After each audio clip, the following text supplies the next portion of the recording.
जसरी सडकमा संसद पुनर्स्थापना गर भन्दै आजैबाट केही कांग्रेसका मान्छे र केही नेकपाका मान्छेहरू आएका छन्, त्यो गलत हो। तेरो मेरो गर्ने बेला होइन, अब राष्ट्रिय झण्डा उठाउने बेला हो, दलको झण्डा होइन। पुस 27 गते कम्तीमा पनि 50,000 भन्दा बढी नेपाली नागरिकहरूले काठमाडौँ घेर्ने छन्। लागि बोल्नु यो देश कसले बनाएको? राजा, सेना र नेपाली जनता होइन? भोलि आउन् न, बाबुराम भट्टराई चाहिँ प्रत्यक्ष निर्वाचित प्रधानमन्त्री भएर हामी स्वीकार गर्छौँ।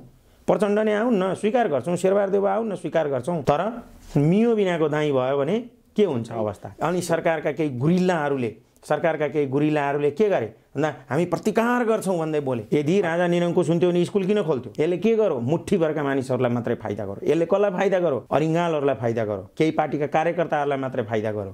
जनता जस्ताको त्यस्तै भयो।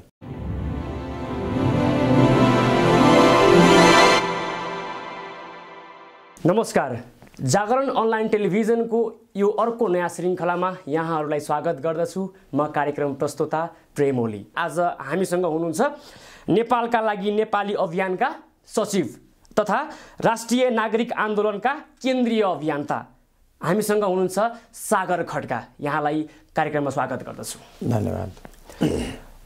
यसो नेपाली राजनीतिको घटनाक्रमलाई पछिल्लो समयमा यसो हेर्ने हो भने हामीले देख्छौँ नि, यो अधिनायकवाद भन्नेहरूले सर्वसत्तावाद, यो शासन जुन खालको प्रधानमन्त्री केपी शर्मा ओलीको देखिन्छ नि, यो अनि ल्याएको अध्यादेश र पारित नभएको या भनौँ दर्ता नभएको 83 जनाको हस्ताक्षर सहितको त्यो एउटा सहमति पत्र प्रधानमन्त्री राष्ट्रपतिको कार्यालयमा पारित नहुनु अथवा दर्ता नहुनु, यसलाई तपाईँले सँगसँगै फेरि राज संस्था जुर्मुराउनु, राज संस्थाका अभियन्ताहरू बाटोमा देखिनु, यसलाई तपाईँले कसरी सम्बन्धित देख्नुहुन्छ या कसरी विश्लेषण गर्नुहुन्छ यसलाई?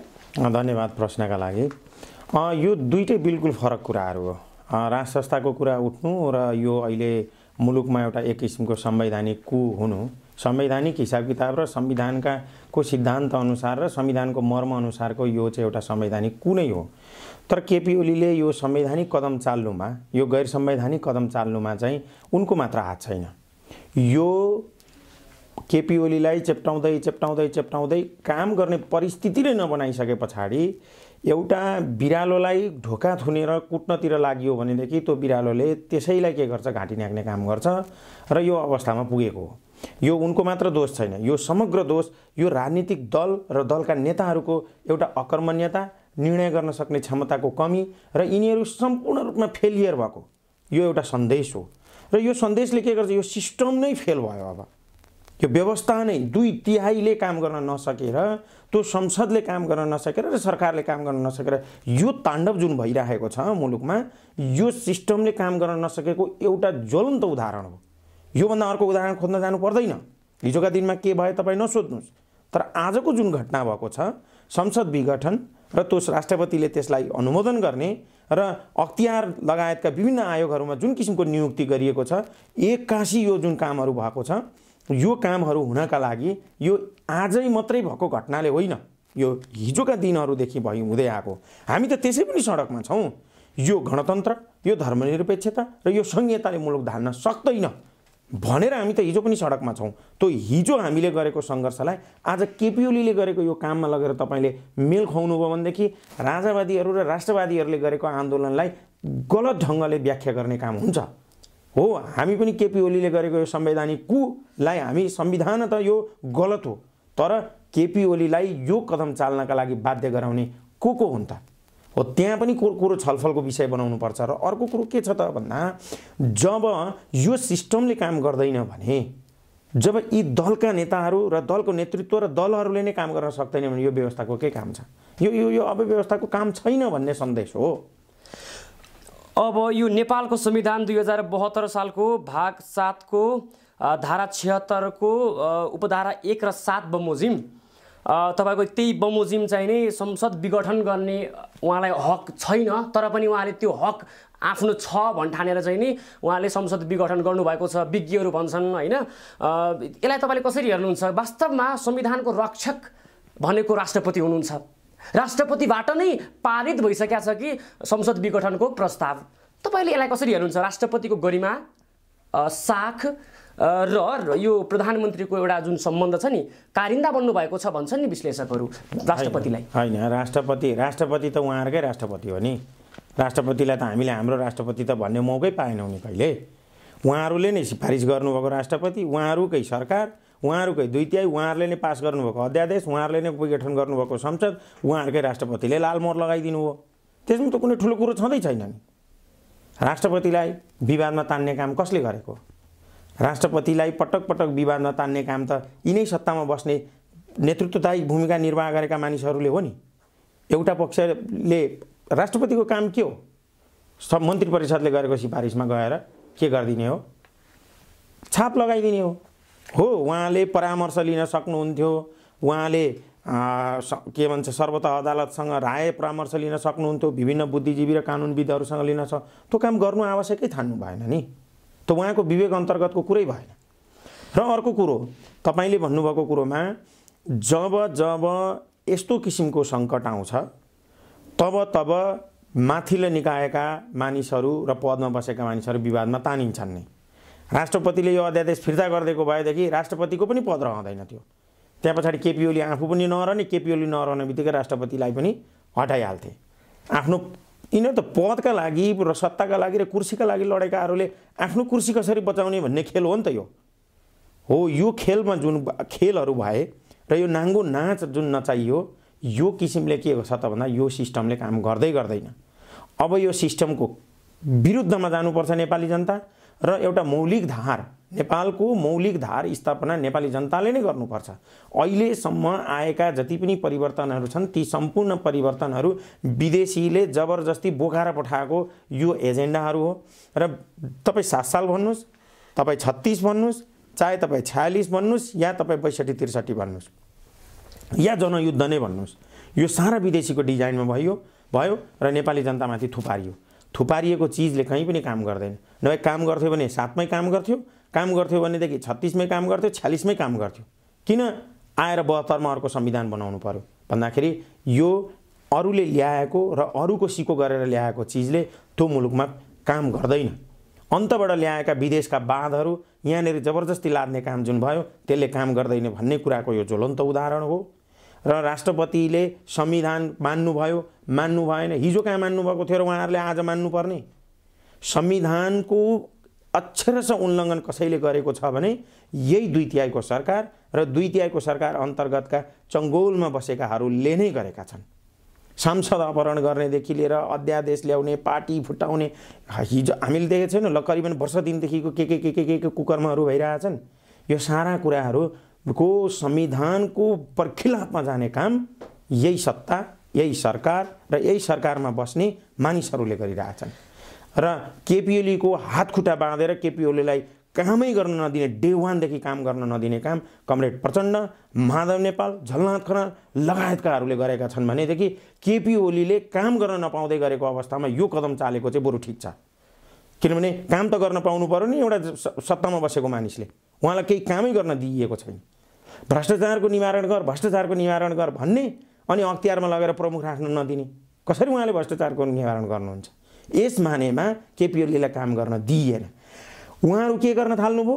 आफूले कुन पद बार्गेनिङ गर्ने, काङ्ग्रेसलाई 2-4 पद दिनुपर्ने, प्रचण्डलाई 2-4 जना मान्छे राखिदिनु पर्ने, अनि सबैजनाको हानाथाप अख्तियारमा। कारण सबै भ्रष्ट छन्, कुनै पनि बेला उनीहरू फस्न सक्छन्, सबैको फाइल कहाँ छ?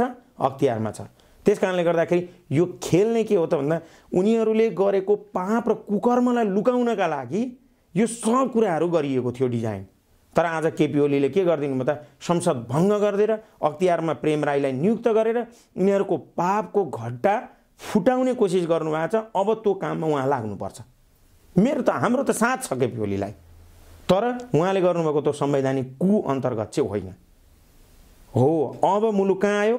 हिजो महेन्द्रले शासन सत्ता लिँदै गर्दाखेरि त्यो संवैधानिक कु थियो भने यो पनि एक किसिमको संवैधानिक कु हो। र जसरी हिजो 62-63 को आन्दोलनभन्दा अगाडि शेरबहादुर देउवाले लगेर राजालाई संसद बुझाउनु भएको थियो, ठ्याक्कै त्यही परिस्थितिमा आज केपी ओलीले बुझाउनु भएको छ संसद विघटन गर्नु। जब 2/3 काम गर्दैन भने के का लागि चुनाव? के माग्न जानका लागि चुनाव? उहाँहरू निर्लज्जता भएर सर्वाङ्ग नाङ्गो भएर जनताका सामु कसरी जान सक्नुहुन्छ र चुनावको कुरा गरिराख्नु भएको छ। अब यो देशमा चुनावको होइन नागरिक सरकारको खाँचो छ। त्यही भएर हामीले डे 1 देखि भनिरहेका छौँ अबको निकास नागरिक सरकार, अबको निकास नागरिक आयोग। नागरिक सरकार दलभन्दा बाहिरका मानिसहरूबाट बनेको सरकार हुनु पर्छ। दलहरूले गरेको यो कुकर्मलाई सफा गर्नका लागि फेरि पनि अब दलकै सरकार बनाउँ भने कहिले पनि यो देशमा भ्रष्टाचारको उन्मूलन हुँदैन, भ्रष्टाचारको न्यूनीकरण हुँदैन। त्यही भन्दा दलभन्दा बाहिरका निष्कलङ्कित मानिसहरूको एउटा सरकार बनाऊ। त्यो सरकारले नागरिक आयोग बनाउँछ। त्यो नागरिक आयोगले पञ्चायत कालदेखि केपी ओली कालसम्म भएका जति पनि शासन सत्ताको दोहन गर्ने र सत्ताको दुरुपयोग गर्ने उच्च पदमा बसेका उच्च पदस्थ व्यक्तिहरूको सम्पत्तिको छानबिन गर्छ। त्यसरी आएको बजेट 10 वर्षभन्दा बढीको नेपालको बजेट बन्छ। त्यो बजेटबाट गरिबी निवारण, युवाको रोजगारी, सुकुम्बासी समस्याको समाधान आदि लगायतका कुराहरूमा हामीले खर्च गऱ्यौँ भने यो देशमा धेरै उथलपुथल हुन सक्छ। तर भ्रष्टाचार यति मौलाएको छ कि त्यो भ्रष्टाचारले नै यो देश यहाँसम्म पुगाइदियो। यो व्यवस्था नै भ्रष्टाचार गर्नका लागि ल्याइएको, यो व्यवस्था नै कुकर्म गर्नका लागि ल्याइएको। यो गणतान्त्रिक व्यवस्था यो कहीँ फिटै हुँदैन नेपालमा। यो नेपालको मौलिकता र यो भूगोल परिवेश सुहाउँदो व्यवस्थै होइन। त्यस कारणले गर्दा यसलाई फ्याल्नु जरुरी छ।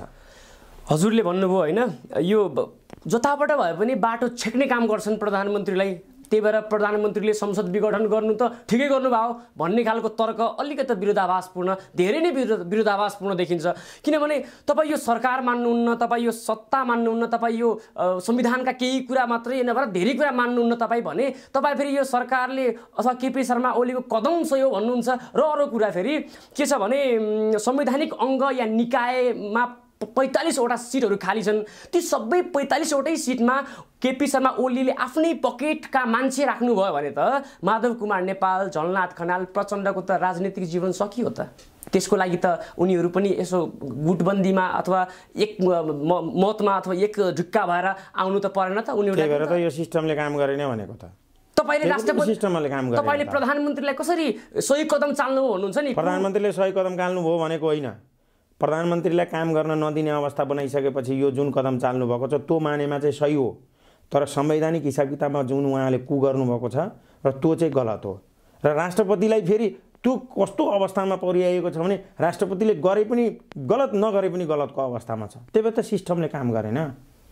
तपाईँ जब कुनै पनि वस्त्र लगाउँदै हुनुहुन्छ तपाईँको शरीरमा फिट नै भएन भने सुहाउँछ? यो सुहाउने व्यवस्थै होइन त। यो सुहाउने संविधान नै होइन त। कति त्रुटि छ यो संविधानमा। त्यही संवैधानिक त्रुटि बनाउँदैखेरि गरेको त्रुटिको फल त हो नि। आज संसदीय व्यवस्थामा संसद विघटन गर्न पाउने अधिकार त प्रधानमन्त्रीलाई हुन्छ नि। कति घुमौरो बारेमा संविधान लेखेको हो। संसद विघटन गर्नका लागि दुनियाँ बखडा गरेर यो देशमा द्वन्द्वै सिर्जना गर्नुपर्ने अवस्थामा पुर्याइदिएपछि प्रधानमन्त्रीले कुनै पनि सरकारले कुनै पनि आयोगमा नियुक्त गर्न पाउँदैन भनेदेखि यो सिस्टम के हो? अनि आफ्नो मान्छे लगन भागबन्डाका लागि यहाँनिर राजनीति गर्ने? आफ्नो मान्छेको लागि राजनीति गर्ने कि राम्रो मान्छेको लागि राजनीति गर्ने? माधव नेपालको कतिजना मान्छेको लागि हाल्नु पर्यो, अनि केपी ओलीका कतिजना मान्छे हाल्नु पर्यो, त्यहाँबाट प्रचण्डका कतिजना मान्छे हाल्नु पर्यो, शेरबहादुरका कति मान्छे हाल्नु पर्यो। त्यसका लागि यो व्यवस्था ल्याएको हो? त्यो राम्रो हो कि राम्रो मान्छेलाई लानका लागि ल्याएको? उनीहरूकै मान्छे च्यापेर लिएर हिँड्नुपर्छ भनेदेखि यो व्यवस्था किन? पञ्चायतले ल्यायो भइगयो नि। यो किन? पञ्चायतमा पो त्यस्तो काम हुन्थ्यो त। ल त्यो ठिक भएन भनेर हामीले यो व्यवस्था ल्याएको हो नि। अनि यो व्यवस्थामा पनि त्यही, हिजो पञ्चायतमा पनि त्यही। त्यसको मतलब के? पञ्चायत नै ठिक थियो भन्न खोजेको कि के त? हजुरको यो सत्ता, सरकार, संविधान सबै कुराप्रति हजुरको विमति छ। हजुरको अर्कै विचार, एजेन्डा, विधि पद्धति अनुसार हजुर चल्दै हुनुहुन्छ। यो नेकपाको आन्तरिक विवाद उत्कर्षमा पुगिरहँदाखेरि हजुर जस्ता धेरै अथवा भनौँ हजुरको जस्तो अभियान जस्ता धेरै राज संस्थाको माग गर्ने, हिन्दू राष्ट्रको एउटा माग गर्ने, संघीयताको खारेज गर्ने जस्ता यावत किसिमका माग बोकेकाहरू, एजेन्डाहरू लिएकाहरू चाहिँ नि एकदमै मौका पाएको हो कि त भन्ने पनि देखिन्छ।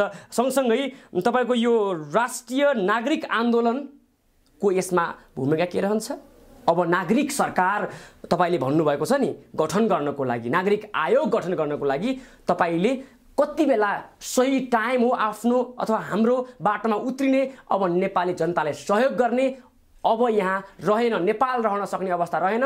अब केपी शर्मा ओली प्रधानमन्त्रीले यो देशलाई असाध्यै भ्रष्ट र धेरै नै एउटा कु गरिसके भन्ने किसिमको तपाईले आफूले आफूलाई जनता माझ कतिखेर आवश्यक ठान्नुहुन्छ आउनको लागि? होइन, यो आवश्यकता त ढिलो भइसकेको छ। जनता सडकमा आइसक्नु पर्ने हो, तर विभिन्न कारणले, कोभिडको कारणले या विभिन्न समस्याको कारणले गर्दाखेरि जनता सडकमा आउन नसकेको परिस्थिति छ। तर अब तपाईँले सोध्नुभएको लामो प्रश्न भयो है। मैले भन्न खोजेको कुरा के त भन्दा, यदि तपाईँलाई राष्ट्र सङ्कटमा परिराखेको अवस्थामा तपाईँले राष्ट्रिय दायित्व निर्वाह गरेर जब सडकमा आउनुहुन्न भने त्यो देश, त्यो मुलुक त घुम्छ, त्यो मुलुकलाई त पीडा पाउँछ। त्यो पीडा भनेको तपाईँले पाउनुहुन्छ, तपाईँका भोलिका सन्ततिले पाउँछन्। कतिपय अनिर्णित कुराहरू छन् यो देशमा, राजनीतिक प्रश्नहरू छन्, ती प्रश्नहरूका उत्तर दिन पाइएको छैन। गणतन्त्र यो देशका लागि आवश्यक थियो या थिएन, नेपाली जनताले निर्णय गर्न पाएका होइनन्। धर्मनिरपेक्षता यो देशका लागि सुहाउँदो थियो या थिएन, नेपाली जनताले निर्णय गर्न पाएनन्। सङ्घीयता साँच्चैको यो देशका लागि उपयुक्त थियो या थिएन, नेपाली जनताले निर्णय नै गर्न पाएनन्। हो, त्यसको नतिजा त्यही कारणले गर्दाखेरि यो आएको हो। अब सडकमा राजावादी मात्रै होइन, सम्पूर्ण प्रगतिशील प्रजातान्त्रिक शक्ति सम्पूर्ण सडकमा आउने बेला भयो। तर जसरी सडकमा संसद पुनर्स्थापना गर भन्दै आजैबाट केही काङ्ग्रेसका मान्छे र केही नेकपाका मान्छेहरू आएका छन्, त्यो गलत हो। अब संसदले नेपालमा के दिँदैन रहेछ, दलले नेपालमा के दिँदैन रहेछ, निकास दिँदैन। त्यस कारणले गर्दा दलभन्दा बाहिरको यी दलहरूले दण्डित हुनुपर्छ। यो किसिमको मुलुकमा प्रताडना गर्ने यो जिम्मेवारी उनीहरूले लिनुपर्छ र उनीहरूलाई जिम्मेवार बनाउनका लागि पनि नागरिक सरकारको आवश्यकता छ। त्यो कस्तो नागरिक सरकार भन्दा, नागरिकहरूले पत्याएका व्यक्तिको, दलको होइन। दलको व्यक्तिले ल्याउनु भयो भनेदेखि त फेरि यही दल हुन्छ। त्यस कारणले दलभन्दा बाहिरका व्यक्तिहरूलाई ल्याएर राजनीतिक शुद्धिकरण गर्नुपर्छ। राजनीति गनायो, फोहोर भयो, राजनीति शुद्धिकरण गर्नुपर्छ। त्यो दलभन्दा बाहिरको नागरिक सरकार 2 वर्षको हुन्छ। त्यसले 2 वर्षभित्रमा नागरिक आयोग बनाएर के गर्छ त भन्दा, भ्रष्टहरूलाई पनि कारबाही गर्छ, निर्वाचनको रिफर्म गर्छ। निर्वाचन नै नेपालको पहिलो भ्रष्टाचारको स्रोत हो र त्यसलाई पनि, निर्वाचन प्रणालीलाई पनि रिफर्म गर्छ। 884 जना जुन संसदहरू छन् त्यसलाई घटाएर 115 जना बनाउँछ। 144 भन्दा बढी जुन मन्त्रीहरू छन् त्यसलाई घटाएर 10 देखि 15 जना बनाउँछ। त्यस्तै गरेर सांसदहरूलाई मन्त्री बन्न दिँदैन। प्रत्यक्ष निर्वाचित कार्यकारी नेपालको हुनेछ, त्यो प्रधानमन्त्रीको रूपमा हुनेछ र मुलुक सुहाउँदो, मुलुकले मागेको र एउटा राष्ट्रिय अभिभावकको रूपमा राज संस्थाको स्थापना गर्नेछ। यो सम्पूर्ण काम गर्नका लागि पनि अबको विकल्प भनेको नागरिक सरकार हो। अबको विकल्प संसदको पुनर्स्थापना होइन, अबको विकल्प भनेको दल होइन। यो कुरा चाहिँ प्रष्ट हुनुपर्छ। तपाईहरु जस्तो युवा पनि प्रष्ट हुनुपर्छ। त्यो तपाईको भविष्यसँग जोडिएको कुरा हो। यो मेरो भविष्यसँग र मेरो पुस्ताहरूको भविष्यसँग जोडिएको कुरा हो। तपाई हामी अलमलिने बेला होइन, तेरो मेरो गर्ने बेला होइन। अब राष्ट्रिय झण्डा उठाउने बेला हो, दलको झण्डा होइन। कुनै कम्युनिस्टको, कुनै कांग्रेसको, कुनै राप्रपाको झण्डा उठाएर अब यो समस्याको समाधान हुँदैन। All are failures. फेल भइसके, फेलरको पछाडी लाग्ने होइन। यी पटक पटक फेल भएका मान्छेहरूलाई जति घोकाए पनि यिनीहरूबाट डिस्टिङसनको नतिजा आउँदैन। तपाईले पाससम्म गराउन सक्नुहोला। हामीलाई पासको नतिजा चाहिएको होइन, हामीलाई डिस्टिङसन चाहिएको। फेल भएकाहरूबाट डिस्टिङसन अपेक्षै नगर्नुस्। दलहरू फेल भए, यो सिस्टम फेल भयो, यो संविधान फेल भयो। यो संविधानलाई एक किसिमले यिनै दलहरूले के गर्दे त भन्दाखेरि कु गरे, यसलाई काम नलाग्ने बनाए, कागजको रद्दी टुक्रो बनाए। कसले बनाए? यिनीहरूले नै बनाए। हामी त त्यसै विरोधमा छँदै थियौँ। त्यस कारणले गर्दाखेरि अब हरेक नेपाली जनता सचेत हुनुपर्छ र हरेक नेपाली नागरिकहरू सडकमा आएर यी दल, यी भ्रष्टहरूको विरुद्धमा अब आवाज उठाउनुपर्छ र नागरिक सरकार अबको मात्र विकल्प, एकमात्र विकल्प हो भन्ने दिन ढिलो भइसक्यो। अब चाँडो गर्नलाई तपाईले के गर्नुहुन्छ? 1 2 3 कदम कसरी चाल्नुहुन्छ? अब छिटै हामी कार्यक्रमहरू, अब हामी पनि मिटिङमै छौँ। अब नयाँ परिस्थिति बनेको छ। अब हामी छिटै कार्यक्रमहरू तय गर्दैछौँ। पुस 27 गते कम्तीमा पनि 50,000 भन्दा बढी नेपाली नागरिकहरूले काठमाडौँ घेर्ने छन्। पुस 27 गते त्यो एकता दिवस हो र पुस 27 गते त्यो राष्ट्र निर्माता, राष्ट्रपिता पृथ्वीनारायण शाहको जन्म जयन्तीमा म नेपाल सरकारलाई यहीँबाट भन्छु, त्यो दिन बिदा घोषणा गरियोस्। त्यो राष्ट्रिय एकता दिवसको रूपमा मनाइयोस् र जसरी राष्ट्रपति माल्यार्पण गर्न पृथ्वीनारायण शाहको शालिगमा आउनुहुन्छ, हरेक देशवासीहरूले अब पृथ्वीनारायण शाहको लागि सम्मान गर्नुपर्दछ र माल्यार्पण गर्नुपर्दछ। त्यही दिन बेलुका हरेक नेपालीहरूले घर घरमा दीप प्रज्वलन गर्नुपर्छ।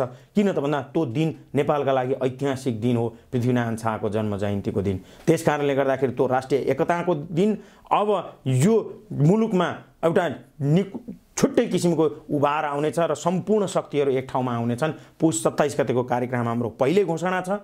त्यो भन्दा अगाडि अब हामी विभिन्न कार्यक्रमहरू तय गर्दैछौँ र हामी अरूसँग पनि मिलेर जाने कोसिस जारी छ। सबैजनाले एउटै मञ्चमा हामी ल्याउँछौँ र यसको विकल्प भनेको नागरिक सरकार हो, त्यो दल होइन अब भन्ने किसिमले हामी बुझाउँदै जाँदैछौँ।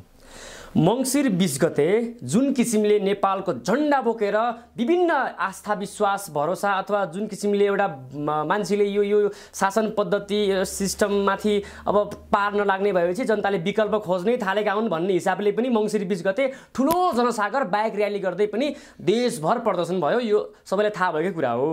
अब यसमा भन्नेहरूले कसरी विश्लेषण गर्छन् भन्छन् भनेदेखि कतिपय अवस्थामा यो उक्साहट हो कि या स्वस्फूर्त ढङ्गले ती राजावादी अथवा राज संस्थाको माग गर्दै सडकमा उत्रेका हुन्। तपाईँलाई कसरी विश्लेषण गर्नुहुन्छ? कसरी उक्साहट हुन्छ? नेपालको राष्ट्रिय झन्डा बोक्नु पनि उक्साहट हुन्छ?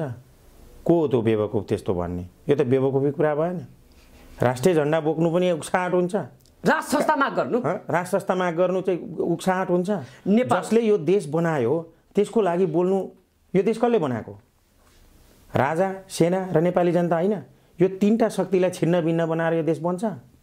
जुन शक्तिले यो देशलाई निर्माण गर्यो त्यो शक्तिलाई बाइपास गरेर त्यो देश अगाडि बढ्न सक्छ?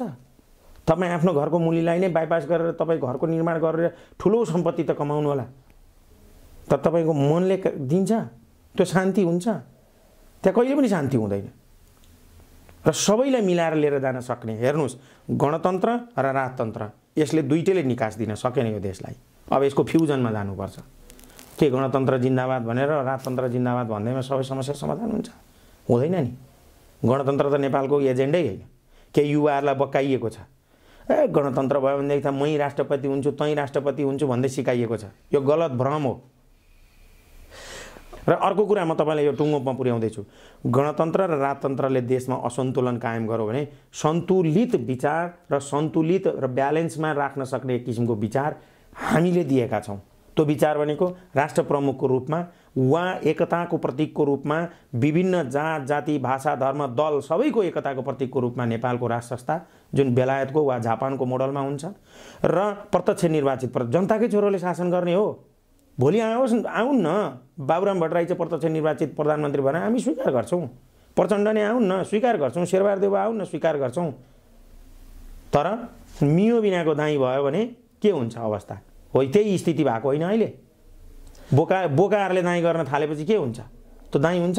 हो यस्तै परिस्थिति भयो। नेपालमा ठुला राजनीतिक परिवर्तन आउनको लागि अथवा हुँदा या व्यवस्था परिवर्तन हुँदा बाह्य शक्ति अन्तर्राष्ट्रिय शक्तिको यहाँ ठुलो हात रहन्छ, चलखेल रहन्छ भन्ने हिसाबले पनि तपाईँलाई कुनै पनि यो 20 गतेको आन्दोलनमा आएका नागरिकहरूलाई उत्रिएका नागरिकहरूलाई चाहिँ नि कसैबाट नियोजित अथवा उक्साहटमा आएको भन्ने किसिमको अरू देशको सहयोगबाट त्यस्तो खालको विश्लेषण भएको हुनसक्छ नि? हो हुनसक्छ। त्यो त हाम्रो विरोधीहरूले भनिहाल्छन् नि त।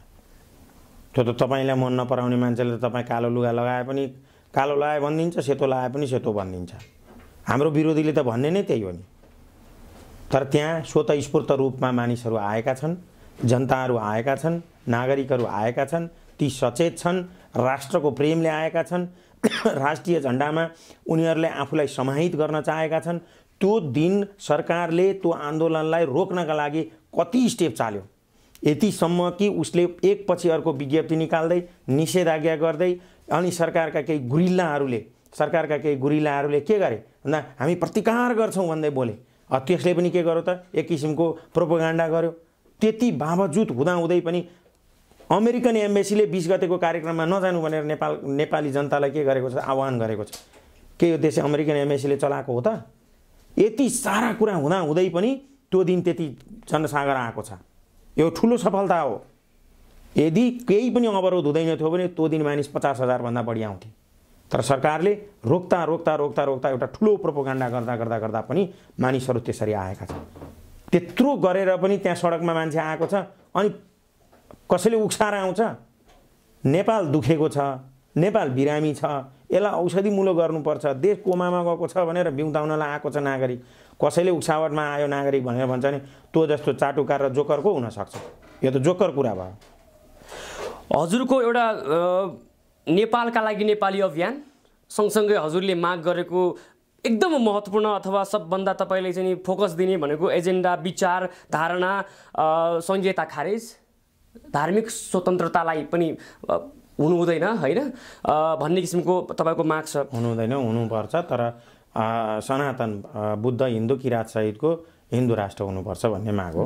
हामीले क्रिस्चियनहरूको विरोध गरेको होइन, तर क्रिस्चियनिटीको चाहिँ विरोध गरेको। जसरी पैसाको बलमा धर्मान्तर जुन गरिन्छ त्यसको चाहिँ विरोध गरेको। नत्र भनेदेखि त हिजोको दिनमा जस्तो क्रिस्चियनहरूले चाहिँ यहाँनिर धर्मको कामै गर्न पाइँदैन भनेर भनेको होइन नि, पाइन्छ, तर त्यो नियम र नीति र कायदाभित्र बसेर गर्न पाइन्छ। नेपाली समाजमा भएको गरिबीलाई लोलो पोतो घसेर केही पैसामा धर्मान्तर गर्ने, त्यहाँ पछाडिबाट फलानुले निको पारिदिनुहुन्छ भन्ने यस्ता दिग्भ्रमित कुरा गरेर धर्मान्तर गर्ने कुराहरूको विरोध गरेको। र तपाईँले भन्नुभएको छ कि धर्मनिरपेक्ष के दियो त तपाईँलाई? धर्मनिरपेक्षताले तपाईँलाई गणतन्त्रले चाहिँ के दियो त? गणतन्त्र भएपछि कति बिघा जमिन जोड्नुभयो तपाईँको घर परिवारमा? संहिता भएपछि तपाईँले के प्राप्त गर्नुभयो? केही भयो? पञ्चायतमा हिजो कतिवटा कल कारखाना खुलेका थिए, त्यसलाई निरङ्कुश भनिन्थ्यो नि। राजा निरङ्कुश थियो भने स्कुल किन खोल्थ्यो? निरङ्कुश व्यवस्था भनेको राणा शासन हो, जहाँ न स्कुल खोलिन्थ्यो, न जनतालाई राजनीतिक अधिकार दिइन्थ्यो, न जनतालाई बोल्नै दिइन्थ्यो। यदि राजा निरङ्कुश हुन्थ्यो भने स्कुल किन खोल्थ्यो? कलेज किन खोल्थ्यो? युनिभर्सिटी किन खोल्थ्यो? हवाई अड्डा किन खोल्थ्यो? आज निरङ्कुश को हो? जसले 80 लाख युवा बेचेको छ। युवालाई यहाँको उद्योग बेचेर युवालाई देश बाहिर बेच्ने, यहाँको राजालाई फ्याँकेर अनि त्यही राजा भएको देशमा गएर काम गर्ने, यहाँको प्रजातान्त्रिक राजालाई फ्याँकेर अनि निरङ्कुश साउदी अरबको राजासँग गएर टाँसिएर काम गर्ने। लाल लाग्दैन? क्या गर्नु खोजेको त? यहाँ चाहिँ एउटा राजा फ्याँक्ने, अनि मलेसिया, दुबई, कतार, त्यहाँ पछाडि गएर ब्रुनाई यस्ता राजा भएको देशमा, बेलायतमा, अस्ट्रेलियामा, क्यानाडामा किन गएको त? त्यहाँ राजा छन् त, नजानु नि। सबैजना अमेरिका गएको भए हुन्थ्यो, भारततिर गएको भए हुन्थ्यो, त्यहाँ राजा थिएनन्। राजा भएकै देशमा किन गएको त? 80 लाख युवा कसले पठाएको? अनि आफ्नो देशको राजा फ्याँकेर अनि अर्काको राजा भएको देशमा किन पठाउनु? क्रान्तिकारीहरूले, अग्रगमनकारीहरूले। त्यस कारणले गर्दाखेरि समस्याको जड भनेकै गणतन्त्र, धर्मनिरपेक्षता, सङ्घीयता हो। हामीले मूलभूत रूपमा समस्याको मूल जड यसले के ल्यायो? भ्रष्टाचार ल्यायो। यसले के ल्यायो? सामाजिक न्याय दिन सकेन। यसले के गर्यो? आर्थिक बाँडफाँड गर्न सकेन, स्रोतको बाँडफाँड असमान ढङ्गबाट गर्यो। यसले के गर्यो? मुठ्ठीभरका मानिसहरूलाई मात्रै फाइदा गर्यो। यसले कसलाई फाइदा गर्यो? अरिङ्गालहरूलाई फाइदा गर्यो, केही पार्टीका कार्यकर्ताहरूलाई मात्रै फाइदा गर्यो। जनता जस्ताको त्यस्तै भयो। यसले के गर्यो? नेताहरूलाई महलमा बसाउने काम गर्यो, जनताहरूलाई सडकमा ल्याउने काम गर्यो, रत्न पार्कमा थाल थाप्ने अवस्थामा पुर्याउने काम गर्यो। यही हो गणतन्त्र भनेको। त्यसैका लागि तपाईँ हामीले यत्रो काम गरेको हो, ढुङ्गा हानेको, टायर बालेको हो। अब यसको विरोध गर्ने कि नगर्ने? मुलुक असुहाउँदो व्यवस्थाको खारेजी गरेर मुलुक सुहाउँदो मौलिक व्यवस्थाको लागि काम गरिएन भने तपाईँ हामीले हाम्रो जुन किसिमको इतिहास छ त्यो गुमाउँछौँ। त्यस कारणले सचेत भएर नेपाली नागरिकहरूलाई, नेपाली जनताहरूलाई भद्रपूर्वक आग्रह गर्न चाहन्छु। जुन किसिमको यो मुलुकमा भद्दा मजाकहरू भइरहेछन्, जुन किसिमको असंवैधानिक कामहरू भइरहेछन्, जुन किसिमको भ्रष्टाचार र पापाचारहरू, दुराचारहरू भइरहेछन्, त्यसलाई रोक्नका लागि अबको विकल्प भनेको नागरिक सरकार भन्दा बाहेक छैन। त्यसकारणले हरेक नेपाली नागरिकहरू, हरेक राष्ट्रवादी शक्तिहरू, हरेक देशभक्त प्रगतिशील सम्पूर्ण शक्तिहरू नेपाली झण्डामा गोलबद्ध हुनु जरुरी भइसकेको छ। जब हामी नेपाली झण्डामा गोलबद्ध हुन्छौँ, कुनै पनि विदेशीको तागतले हामीलाई रोक्न सक्दैन, कुनै पनि किसिमको बाँधले हामीलाई रोक्न सक्दैन। अब बाँधभन्दा पनि माथि, पार्टीभन्दा पनि माथि, कुनै विचारभन्दा पनि माथि राष्ट्रका लागि सोचेर एउटा देशका लागि अब नागरिक उठ्नुपर्छ। हिजोका दिनमा दलका लागि हामीले काम गऱ्यौँ, हिजोका दिनमा दलका विदेशी विचारहरूका लागि काम गऱ्यौँ। एकचोटि अब नेपालवाद र नेपाली झण्डासँग आएर काम गर्ने कोसिस गरौँ। अवश्य पनि भोलिका दिनहरू हाम्रा सुन्दर र उज्जवल छन्। यदि यो काम हामीले गर्न सकेनौँ भने देश सँगसँगै हामी सम्पूर्णको भविष्य अन्धकार छ। हवस् त, समय र संवादको लागि धेरै धेरै धन्यवाद। हस्, धन्यवाद।